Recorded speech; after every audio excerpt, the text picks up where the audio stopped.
सोलापूर न्यूजमध्ये आपल्या सगळ्यांचं स्वागत। महाविकास आघाडीला मी मगाशी म्हटल्याप्रमाणे या दोन्ही जातीमध्ये संघर्ष तेढ निर्माण व्हावी, तशाच प्रकारची ती जो काही तेढ आहे किंवा जो संघर्ष आहे तो तसाच कायम राहावा आणि आपली राजकीय पोळी त्याच्यामधून भाजून घ्यावी, अशा प्रकारचं जे काही चित्र किंवा त्यांची भूमिका ही आज महाराष्ट्रासमोर उघड झालेली आहे।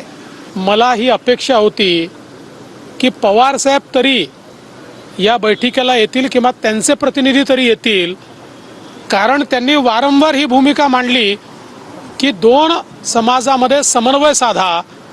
परंतु मला असं वाटतं जाणीवपूर्वक महाराष्ट्र पेटत राहायला पाहिजे आणि पेटत्या महाराष्ट्रावर आपली राजकीय पोळी भासता आली पाहिजे, अशा प्रकारचा प्रयत्न विरोधी पक्षांनी केलेला आहे।